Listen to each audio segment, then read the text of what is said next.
Bonsoir tout le monde, je suis Antoine. Gabriel, après cette journée de travail, j'ai vraiment envie d'aller courir. Ça me détend et ça me vide la tête. Tu fais du sport toi aussi? Bonsoir et bienvenue sur Waspoken French, cher auditeur. Oui Antoine, j'adore le sport. Moi c'est plutôt la natation. Et vous, dites-nous dans les commentaires quel sport pratiquez-vous ou quel sport aimeriez-vous essayer. Excellente question pour nos auditeurs. Gabriel, dis-moi tout sur la natation. Moi j'aimerais bien savoir nager correctement. Je fais la planche, mais pour les vraies techniques de nage, c'est une catastrophe. Ah, la planche c'est déjà un début. Moi j'adore la sensation de glisser dans l'eau. C'est comme voler mais dans l'eau. J'y vais 3 fois par semaine. Et toi, tu cours depuis quand? Depuis environ 2 ans. Au début, je courais 5 minutes et j'étais essoufflé. Maintenant, je peux faire 10 kilomètres. C'est fou comme le corps s'habitue. Mais raconte-moi, tu nages quel style? Principalement la brasse et le crawl. La brasse c'est plus facile pour respirer. Le crawl c'est plus rapide mais plus fatigant. Et parfois je fais du dos crawlé, c'est reposant. Nos auditeurs savent-ils nager? J'aimerais connaître leur niveau. Gabriel, et pourquoi tu as choisi la natation? Moi, j'ai commencé à courir parce que j'étais stressé au travail. Courir, ça évacue tout. Moi c'est pareil. Le stress. Et puis la natation c'est excellent pour le dos. Je travaille toute la journée devant un ordinateur, alors nager ça compense. L'eau porte le corps, pas de choc sur les articulations. C'est vrai. Moi, parfois, mes genoux me font mal après une longue course, surtout sur le béton. Mais je ne peux plus m'en passer. C'est devenu une drogue. Tu ressens ça aussi avec la natation? Exactement. Quand je ne nage pas pendant une semaine, je me sens bizarre. Moins énergique, plus tendu. Le sport c'est comme un médicament naturel. Et vous, chers auditeurs, ressentez-vous ce besoin de bouger? Bonne question. Gabriel, et l'équipement? Pour courir, il me faut juste de bonnes chaussures et des vêtements confortables. Toi, pour la piscine? C'est simple aussi. Maillot de bain, bonnet, lunettes. Et parfois des palmes pour travailler les jambes. Ah, et une serviette bien sûr. L'avantage c'est qu'on peut nager toute l'année, même en hiver. C'est vrai. Moi, en hiver, c'est plus difficile. Courir sous la pluie ou dans le froid, ce n'est pas toujours agréable. Mais j'ai découvert qu'avec les bons vêtements, on peut courir par tous les temps. Courageux? Moi j'aime bien la piscine couverte et chauffée. Surtout en hiver. C'est mon petit luxe. Et puis après la natation, un bon sauna. Le paradis. Tu fais d'autres sports, Antoine? Parfois du vélo le week-end. C'est différent de la course. On va plus loin, on découvre de nouveaux paysages. Et toi, à part la natation? J'ai essayé le yoga récemment. C'est pas vraiment un sport, mais ça complète bien la natation. Souplesse, respiration, relaxation.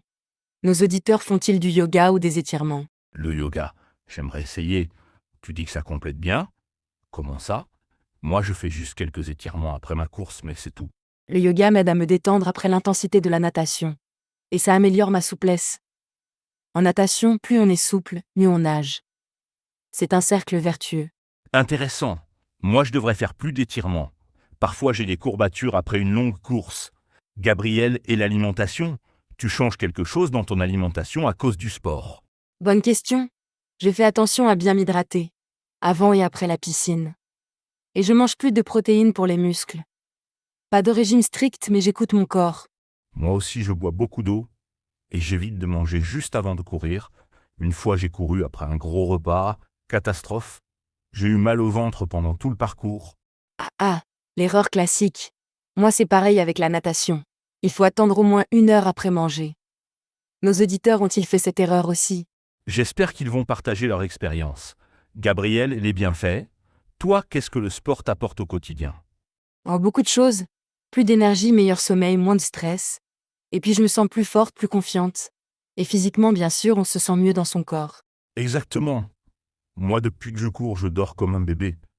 Et mentalement, c'est incroyable. Quand j'ai un problème, je vais courir et souvent la solution me vient en courant. C'est magique. L'effet thérapeutique du sport. Pendant que le corps bouge, l'esprit se libère. C'est comme une méditation en mouvement. Et vous, auditeurs, le sport vous aide-t-il à réfléchir? J'aimerais leur réponse. Gabriel, et les défis? Tu te fixes des objectifs en natation? Moi, j'aimerais faire un semi-marathon un jour. Un semi-marathon.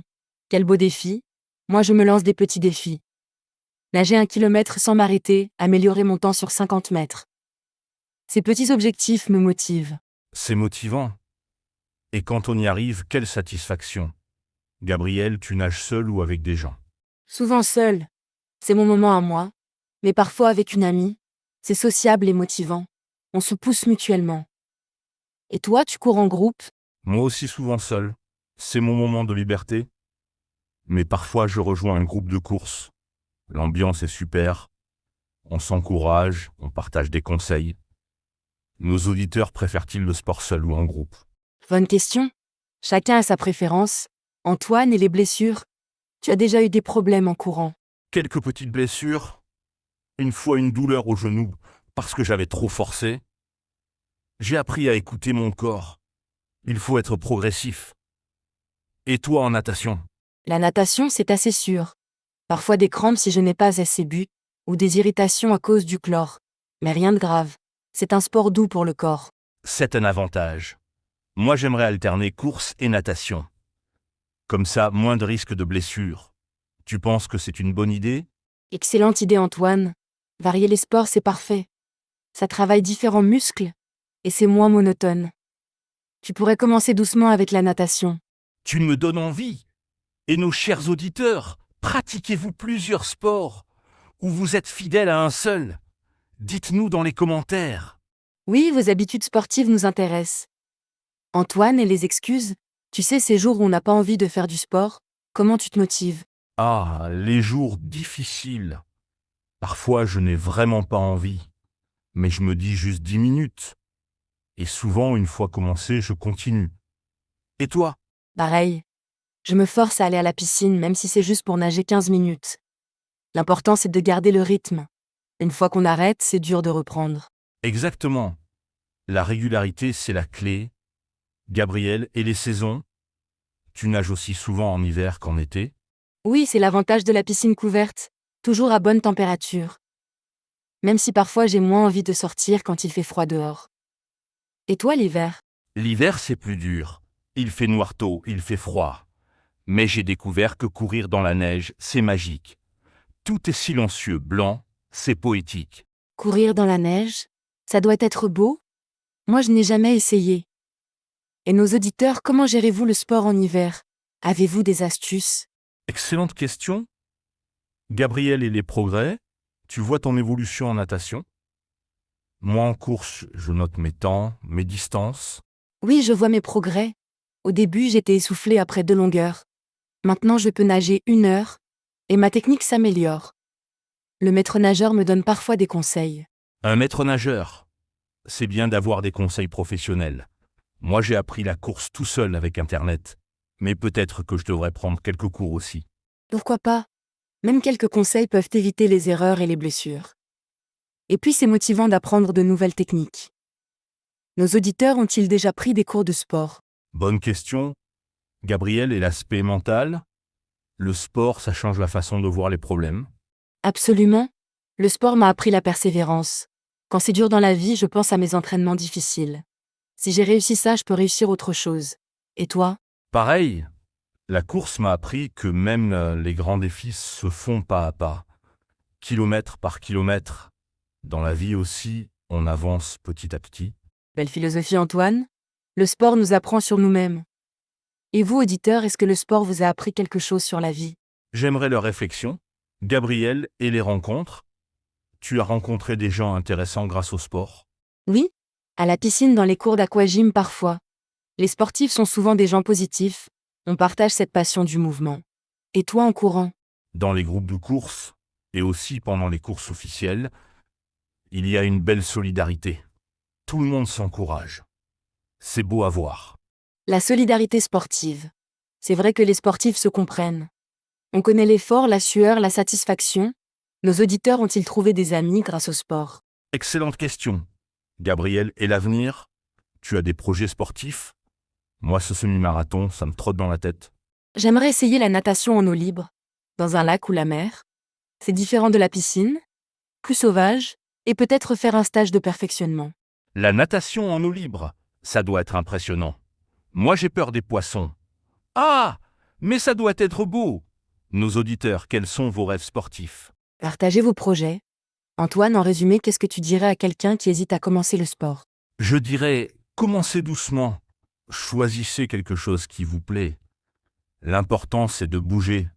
Même 15 minutes par jour, c'est déjà formidable. Et toi, Gabriel? Moi j'ajouterais, écoutez votre corps. Ne vous comparez pas aux autres. Chacun son rythme. Le sport doit rester un plaisir, sinon on abandonne. Excellent conseil. Et vous, cher auditeur, avez-vous des conseils pour les débutants en sport? Ou des questions sur nos activités? Oui, partagez vos expériences, et rappelez-vous, il n'est jamais trop tard pour commencer. À 20 ans ou à 60 ans, le sport fait toujours du bien. Absolument, Gabriel. Le sport, c'est un cadeau qu'on se fait à soi-même, pour le corps et pour l'esprit. Alors n'hésitez plus,